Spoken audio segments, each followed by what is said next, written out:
Charlie believes that the creature is the result of devils assuming the shape of a person's greatest loss or source of misery. They all understand that the thing is unseen and that gazing at it will lead to suicide. Tom approaches Malorie as she leaves the gathering and tells him what happened to Jess. Then, in an attempt to keep people from peeking outside, the gang boards up the doors and places newspapers on the windows. In the present time of the movie, Malorie and the kids are still descending the river as it is completely dark after 6 hours on it. When Malorie tries to talk to people on the radio, she begins to hear her name being spoken by the creature. Olympia, a survivor from the past, begs to be let into the mansion. Malorie takes a weapon in case Douglas fails to stop this. Olympia is seen to be pregnant by the others as they cautiously let her into the home. Greg then offers to examine the transmitters within the home in order to view whatever is outside. He waits to see something on the displays while seated in front of the computers, and suddenly it seems that he does. The others suddenly hear a pounding sound emanating from the chamber. They get upstairs just in time to see Greg murder himself after falling over and hitting his head on a ledge. The computer monitor is then destroyed by the others. In the past, Tom explains Malorie, when he was stationed in Iraq, he and his friends used to follow a father through the mayhem as he escorted his children to school. Additionally, the two of them begin to feel something for one another.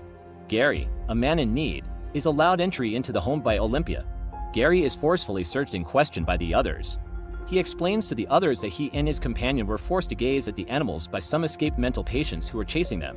Gary was able to escape and rush to the home because one of them was attacked by Gary's buddy. He claims that some individuals are outdoors without blindfolds, voluntarily attempting to see the animals and wanting others to do the same. Cheryl knocks Douglas unconscious, allowing Gary to remain inside the home while they lock Douglas in the garage. Douglas doesn't trust Gary and attempts to eject him from the house at gunpoint. Malorie assures Olympia that she is not a burden as she sobs and apologizes for allowing Gary in. Then, Malorie accepts Olympia's request to look for her child in the event that anything were to happen to her. Olympia is then given a Hello Kitty toy to offer the child by her. On the river for 38 hours girl is Olympia's kid, as shown by the Hello Kitty toy she is carrying.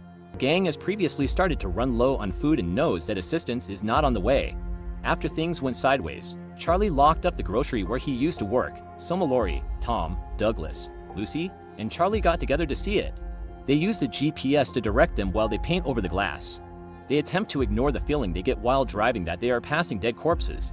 Subsequently, the GPS begins to sound an alarm for proximity, indicating that the object is getting closer.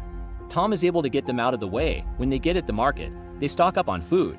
After deciding to bring some birds as pets home, Malorie notices some. Abruptly, they hear Fish Fingers, Charlie's co-worker, pleading to be let out of a freezer. Then he begins to go on about how the creature is stunning and has to be seen. Fish Fingers begins to appear as Tom, Lucy, and Douglas attempt to stop him.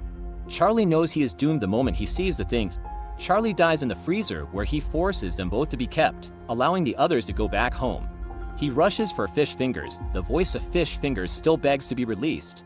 That evening, over their own personal issues, Malorie and Douglas form a fleeting connection.